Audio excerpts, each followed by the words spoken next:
Hello, and welcome to the channel. I'm Zamont, and I make a podcast-style videos where I talk about various topics while I play Ark Survival Evolved.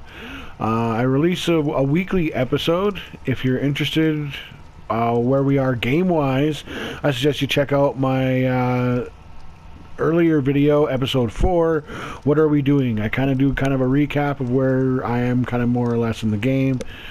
And yeah, you can check it out there.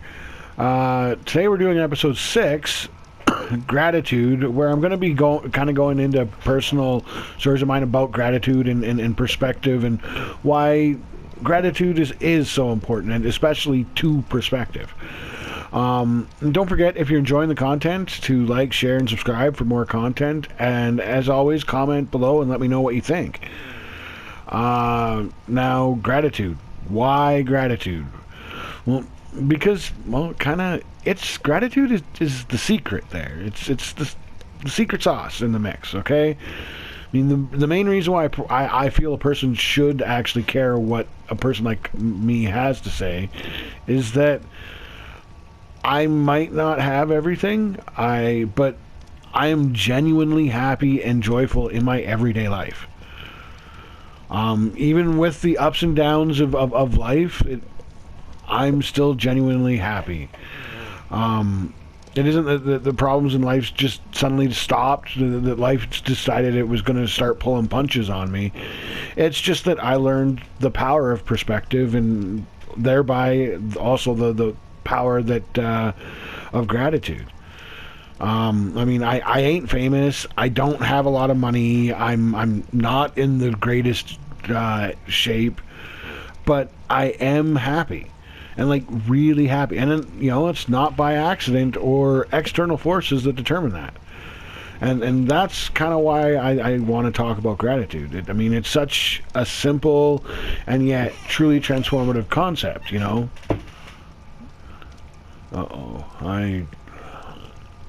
Okay, cool. Disregard the false alarm. But yeah, anyways, that's why I want to talk about gratitude. People talk about how, for starters, people talk about how depression is a disease. Well, for most people, gratitude is literally the cure for depression. There is still a small percentage of people where their depression is actually caused by a chemical imbalance, in which case, go seek out a proper mental health care professional to get you on whatever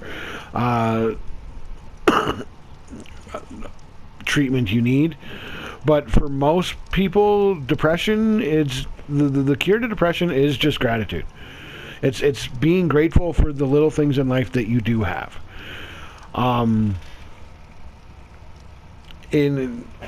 Initially, it's one of those.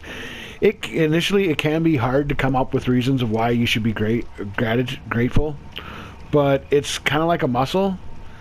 And the more you use it, the easier it becomes. Honestly, it's really not that hard at all.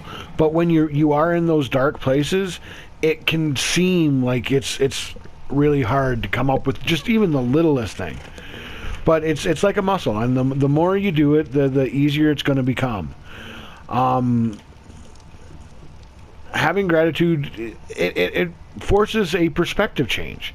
Instead of the focus being on those negative things in your life, it shifts it to the positives. For your actual depression and negative moods, it literally will kick your brain into giving those positive endorphins that's gonna boost your mood, that's gonna boost your energy. So much of life is perspective.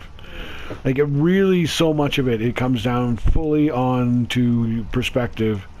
And there we go. Ready when you are.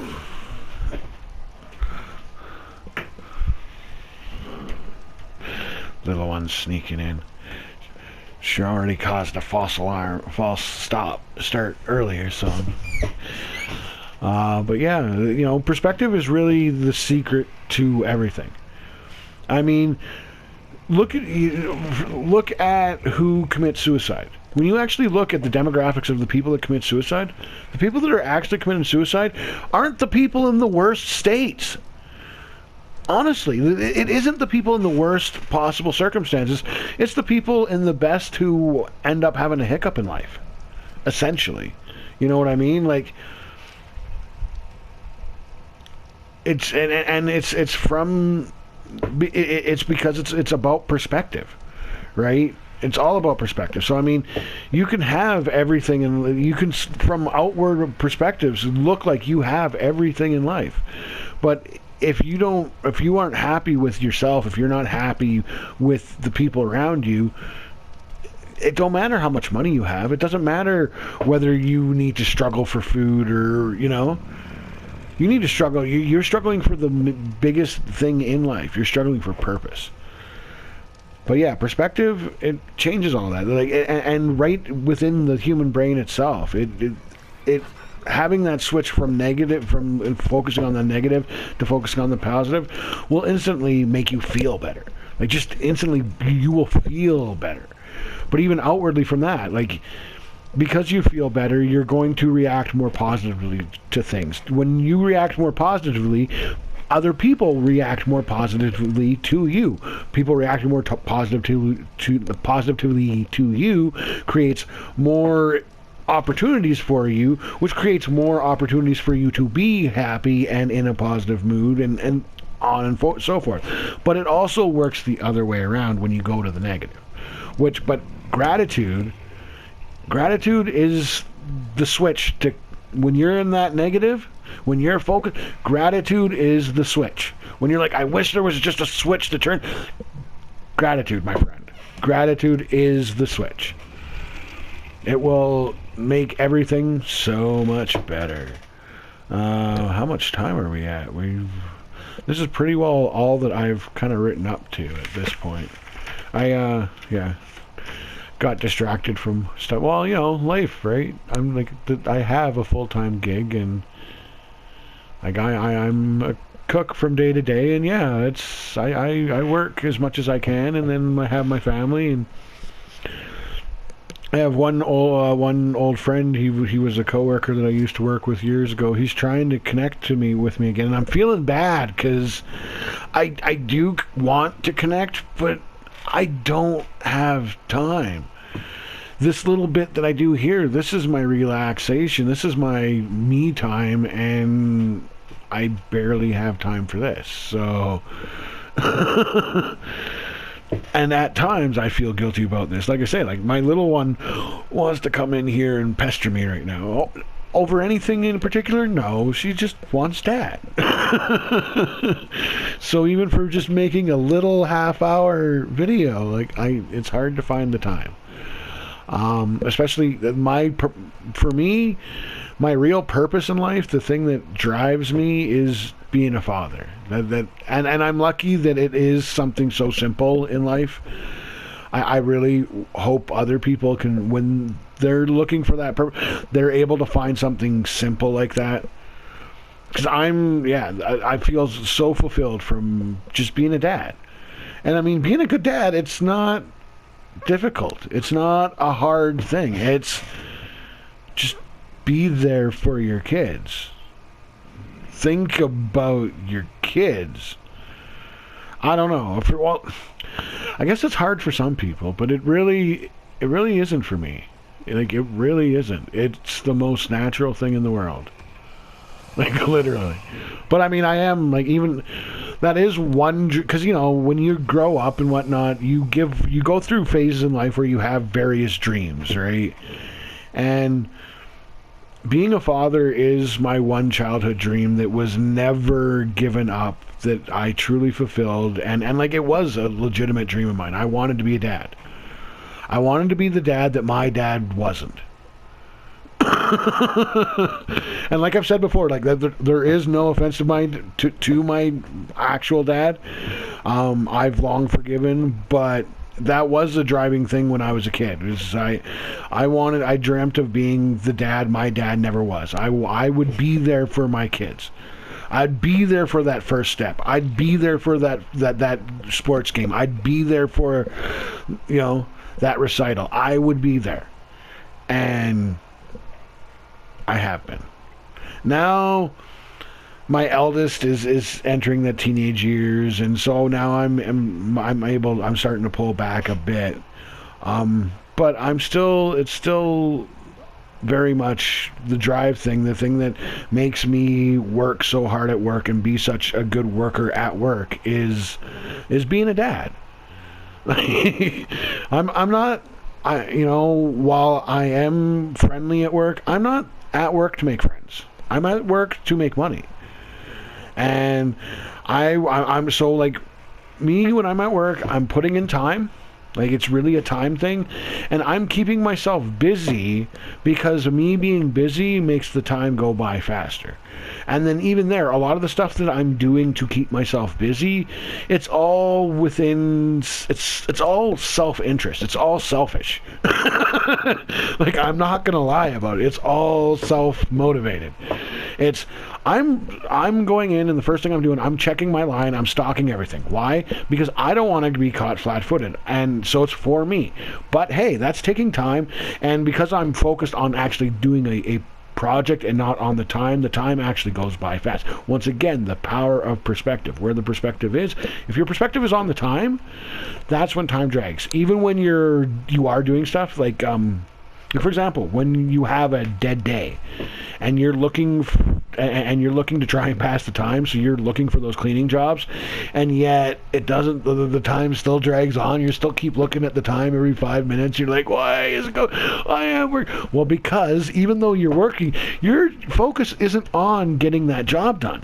Your focus is on wasting time. So because the perspective is on the time, not the job, time takes long.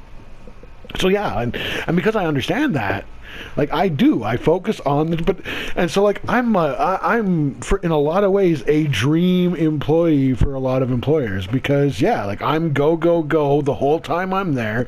I don't want to stop. I'm constantly finding excuses and reasons for me to go because like, where I work, it's unpaid breaks, and it's normally automatically deducted off, but you can write on the schedule when you don't get a break. But they do very much, they push to get you that break in. But yeah, like, I'm constantly finding, but like I say, why? Because it's self-motivated. I like hours. I'm not there to waste time. I'm there to make money. And then me being such a good employee, once again, that's my job security. That's what lets me know that if when I'm needing work, the longest I'm going to go out of work, even when things are tough, even in the middle of COVID BS, the longest I'm out of work when I'm looking for work is a month. And that was when I was out of work for a month there, and that's Jamie gave me a bad rep, man.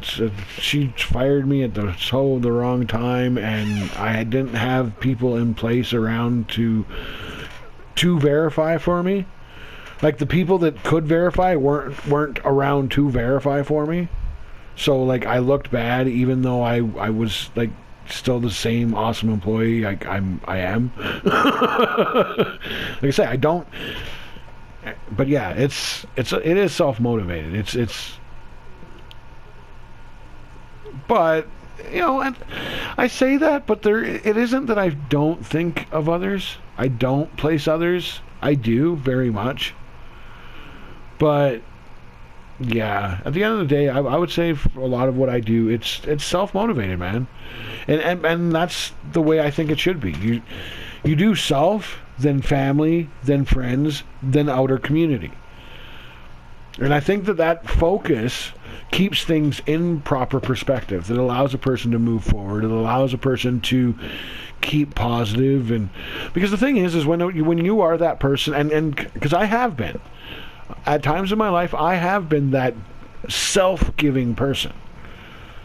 And you end up feeling horrible. You end up feeling drained. Every time. There's no way around it. No way around it. If you are self-serving, if you're entirely self-serving, there will be moments of crisis where, yeah, you're fully drained, because It's never about you. It's never about you. And you know what? It's okay to sometimes be about you. You know, you might be more self-serving, but I'm telling you, Jeff Bezos does more for this planet than you ever will. And I don't think he's an especially self-serving person. Yeah. How am I saying that backwards? I think I am. But yeah, I think Jeff Bezos is not a self-sacrificing type person. You know what I mean? Like, I think a lot of it is self-interested for him. Very much so. But, like I say, he's going to do more for the planet than Mother Teresa did. You know?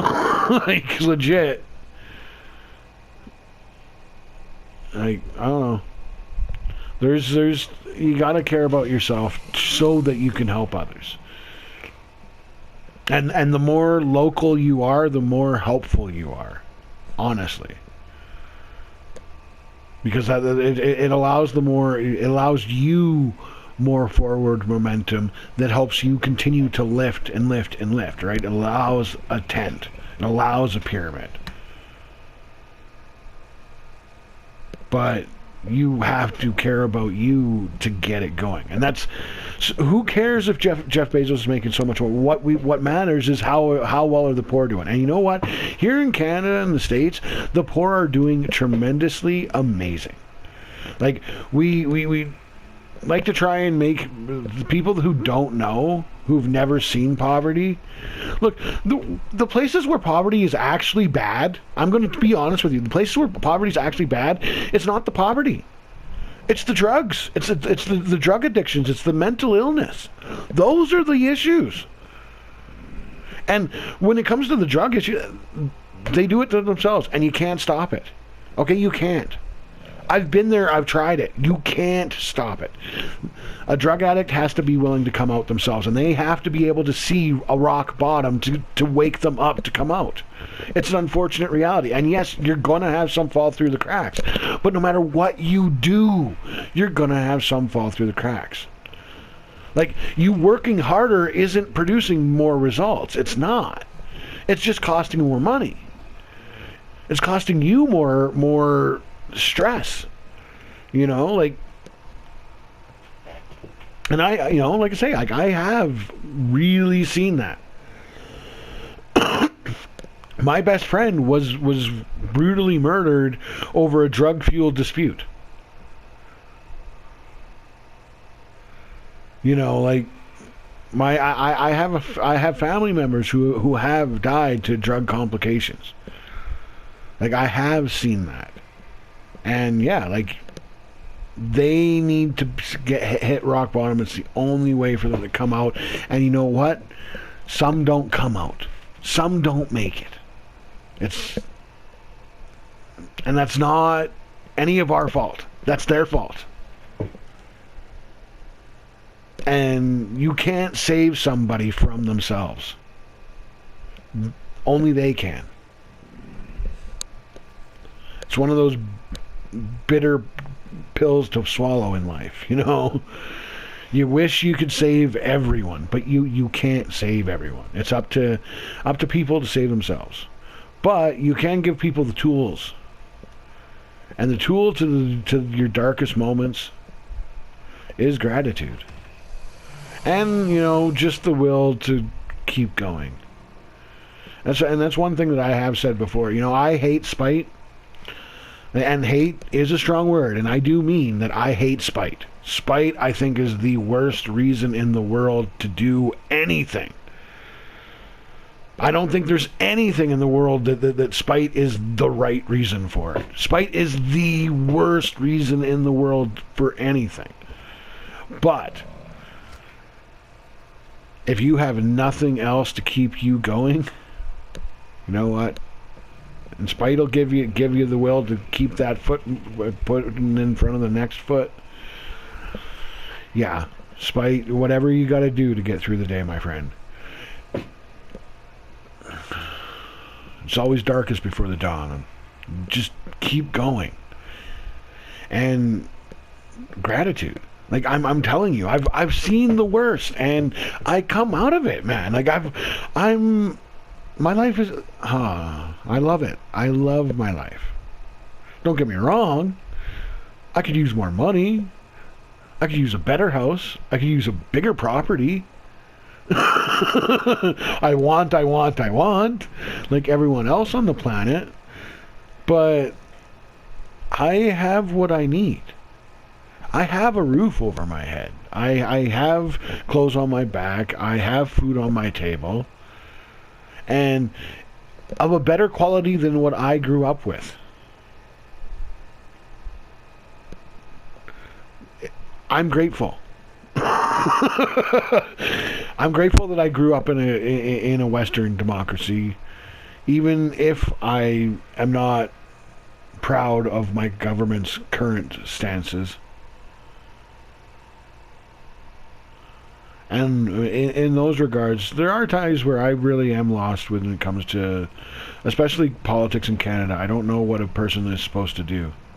I really don't. The system in Canada is legitimately set up to hold up corruption. The party system holds up corruption. You can never have the independent make it to the top and clean house. It can never happen in Canada. Can't. It's impossible. The only people who are ever in charge are, first of all, have to be in charge of a party, and then their party has to win. They have to have the most members. So to get into that position, you have to make deals. You know what I mean? You're gonna have to make certain concessions, right? Like, that's just the nature of politics. Like, straight up, like, that is the way politics works. Politics 101. So by setting it up like this, where, like I say, the leader is the leader of the party with the most seats, like, okay, so yeah, this holds up corruption. It means that the longer time goes on, the more and more corrupt you'll get. And I mean, did you see the Freedom Rally? Did you see what happened at that Freedom Convoy? Did you see what Trudeau did? Tell me it's not corrupt as fucking hell.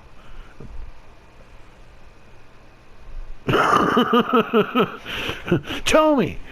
And the NDP are now holding them up? Oh, right. Yeah, no, this ain't corrupt. This ain't corrupt to all hell. No, not at all. And like I say, like, that's on the federal stage, but provincial politics ain't no different. Even municipal politics ain't no different. Hell, municipal politics tend to be even more corrupt these days. Well, I don't know about that. But yeah, your provincial politics and your federal politics in Canada both. Like, they are systems that are designed to hold up said corruption. Which means that as time goes on, it's just going to become more and more corrupt. That's how the NDP got in the last time, wasn't it? Here in Alberta, was that people got sick of the corruption that had creeped into the PC party, and so they ended up going with NDP of all things, which, like I say, is looking like that's a possibility again. Brian Jean has gotten back into politics, and Danielle Smith is there's rumors and talk about her coming back for that reason of, like, we can't let this go to the NDP, and yet right now under Kenny, it is looking like it's a real possibility. Now Kenny's coming out hard. He's trying to pump out good news, trying to keep himself in power, but I don't know. We'll see how the leadership review goes. Really, we'll see how that goes. I personally, I do not have confidence in Kenny, but if he wins that review, then I hope for the best for him, because I would rather a corrupt Kenny than Rachel Notley. Okay, like, no offense, I'm not happy with Kenny at all. At all. Not even a little bit. I personally hope for hell that Brian Jean ends up taking over leadership. I really do. That's who I personally want to go. I want Brian Jean, man. I think for a politician in his position, he's in it for the right reasons. Oh, and there's our timer. Well, I guess I think we did pretty good, although we didn't do anything game related. I was planning on doing something game related. Oh, look at the pink. Pretty pink bird. Pretty pink. For stamina mutation. His daughter was complaining she wanted me to give it a real name.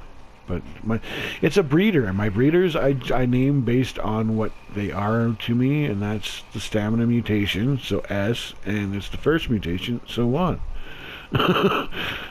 You want a pink bird like this that you actually name? Well, fine, we'll make an egg from this when it's grown, and yeah, you can name that. But yeah, thanks for joining me, and next week, we'll see how it goes. There might be no episode next week, or I might end up doing it a different day. Maybe I'll record one. Yeah, because we'll see. Next week it's my youngest's birthday party week, so Monday I'm gonna be doing a bunch of yard work and cleaning my car and the garage and the shed, and yeah, cleaning her all out, get her all ready. So I don't know how much time I'm gonna have to be on the game.